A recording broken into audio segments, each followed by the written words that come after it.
Hello everyone, কেমন আছো সবাই? আজ আমরা যাচ্ছি ঝাড়গ্রাম থেকে কলকাতা। একদম ভোরবেলায় উঠে ফ্রেশ হয়ে একটু চা খেয়ে বেরিয়ে পড়েছি স্টেশন যাওয়ার উদ্দেশ্যে।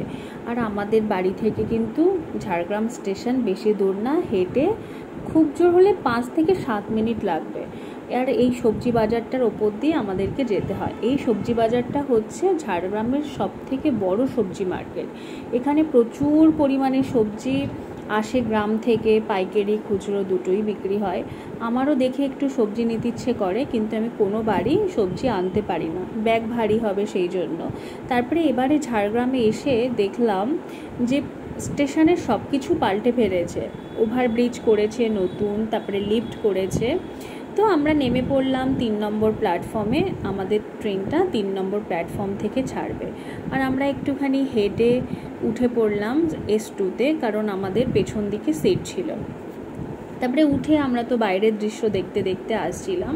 বাইরের দৃশ্য দেখতে দেখতে সৌ আমাকে বলছিল যে এবার তো কিছু খাও, সারা সকাল কিছু খাওয়া হয়নি। আমি বললাম আমি তো এইসব খাবো না, ট্রেনে যেগুলো বিক্রি হচ্ছে, বরং একটা কফি আসলে তুমি আমাকে একটা কফি খাইও।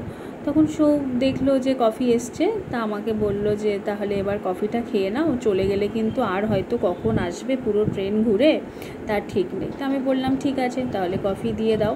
আর কফিটা খেতে খেতে আমরা প্রায় খড়গপুরের কাছাকাছি চলে এসেছি। কফিটা কিন্তু সত্যি খুব সুন্দর ছিল, যেমন ঘন দুধ তেমন রিচ কফি। তারপরে আমরা ঢুকে গেলাম খড়গপুর। আর এইটা হচ্ছে সাঁতরাগাছি ঝাড়গ্রাম লোকাল ট্রেনটা যাচ্ছিল, তখন সৌ একটু টুক করে তুলে নিয়েছে। খড়গপুরে ঢুকলো ট্রেন, তখন কিন্তু আমরা ভিডিও করতে পারিনি ওঠা নামার, কেননা এত পরিমাণে ভিড় হয়, ওঠা নামার জন্য ব্যস্ততা থাকে, আর ভিডিও করতে পারিনি। তারপরে আমি ট্রেনে একটুখানি ঘুমিয়েও পড়েছিলাম। সৌ বলল দেখো কি পরিমাণে বৃষ্টি নেমেছে। বৃষ্টি রোদ দেখতে দেখতে আমরা পৌঁছালাম সাঁতরাগাছি। তারপরে সাঁতরাগাছিতে এসে এতক্ষণ ট্রেন দাঁড়িয়ে ছিল, মানে একদম বিরক্তি লেগে যাচ্ছিল, ভালো তো লাগছিলই না। তারপরে আধ ঘন্টা পর দাঁড়িয়ে চলতে ফিরতে পৌঁছলো ট্রেন হচ্ছে আমাদের হাওড়া 18 নম্বর প্ল্যাটফর্মে।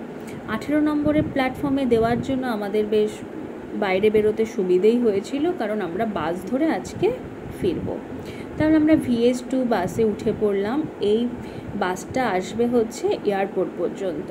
তো আমরা নেমে গেলাম আমাদের জায়গাতে। নেমে গিয়ে আমরা কিন্তু কেষ্টপুর থেকে টোটো ধরে নিয়েছি, কারণ আমাদের বাড়ির ওখানে নামবো।